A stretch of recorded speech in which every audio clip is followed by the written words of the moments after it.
Je m'appelle Yandjo Wakfa Dimitri, je suis né au littoral en 1993. Je connais Chris en 2008. Mais avant de vous parler de Chris, j'aimerais vous dire comment je menais ma vie avant. J'étais un garçon qui mentait beaucoup. J'étais également plein de haine et d'amertume parce que mon papa m'avait laissé, mon papa m'a laissé lorsque j'avais 5 ans. Ce qui faisait que j'haïssais beaucoup les gens. Je n'aimais pas les autres. Lorsque je voyais quelqu'un avec son père, ça créait toujours en moi quelque chose, une haine. J'étais quelqu'un qui n'aimait pas servir les autres parce que je me disais, à quoi bon servir les autres s'ils ont déjà ce que moi je n'ai pas. En fait, l'absence de mon père a créé en moi un certain vide que j'essayais de chercher même à l'endroit de certaines personnes, Et j'ai beaucoup eu de petites amies, bien qu'on n'ait pas pu avoir de relations sexuelles parce que ma maman était infirmière et elle était très sceptique dans ces choses-là. Elle m'avait déjà donné d'avoir une certaine frayeur à l'acte sexuel, ce qui faisait que même les embrassades, j'avais peur de l'hépatite, de la tuberculose. Je n'ai pas eu ce temps-là, mais j'étais un gros menteur. Et comme j'ai la plupart du temps habité chez mes oncles, je pouvais donc, sur un oncle qui a une belle maison, je te dis que voici ma maison. Et 2 semaines après t'avoir baratiné, je te dis que j'ai une autre maison. Donc finalement, on m'appelait finalement un SDF parce que je n'avais pas de domicile fixe. Mais un jour, un ami m'a invité à venir dans son assemblée. J'ai refusé, c'était un 31 décembre. Je n'ai pas assisté. Et ce jour-là, j'avais une petite amie que j'allais rencontrer.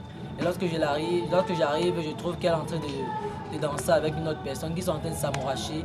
Ça m'a tellement mis à la reine que j'ai pris, ce jour-là, j'ai bu une demi-bouteille de whisky. Il a fallu qu'on me fasse une légère désintoxication parce que je n'étais plus en état.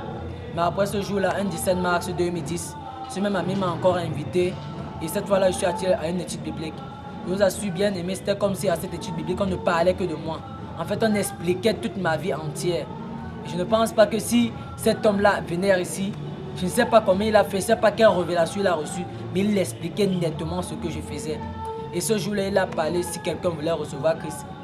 Je n'étais pas vraiment engagé, il a refusé de le faire à l'instant. Mais lorsque je suis entré dans ma chambre, j'ai tellement pleuré et j'ai accepté Christ naturellement. On n'a même plus besoin de me forcer, mais je l'ai accepté. Et lorsque j'ai accepté Christ, j'ai ressenti une certaine légèreté à pardonner. J'ai ressenti un certain défi, une certaine compassion des hommes. Parce qu'il était tellement brillant à l'école que lorsque je ne comprenais pas comment les gens ne comprenaient pas certaines choses, comment ils pouvaient échouer, comment les gens pouvaient se plaire à être deuxième de la classe. Ben moi, quand j'étais deuxième, je bagarrais avec le premier, je l'injuriais franchement. Mais lorsque je reçois Christ, malheureusement, cette année, je ne peux pas le probatoire. Et malgré qu'au dernier trimestre, je sois parmi les 5 premiers de la classe, j'échoue mon examen. Je me dis, mais Seigneur, qu'est-ce qu'il faut? Pourquoi j'échoue? Pourquoi en ce moment où je te reçois, j'échoue? Mais en fait, le Seigneur voulait travailler en moi la compassion des âmes. Et c'est comme ça que j'ai commencé à avoir l'amour des âmes.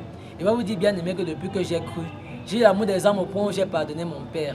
Et lorsque je rencontre mon père, il me dit que je rencontre mon père dans une situation où il est délabré, où il est vraiment affaibli, où il est vraiment malade. Je rencontre mon père quand mon père a levé Yassida. Et j'avais encore le poids de l'amertume malgré que j'avais cru. Mais l'Éternel me dit en ce moment, sois libéré. Je reçois la libération de l'amertume et jusqu'à présent, je prends soin de mon Père. Je suis fier, bien aimé, je te challenge à venir donner ta vie à Christ. Car lorsqu'on n'a pas Christ, on est presque mort. Merci.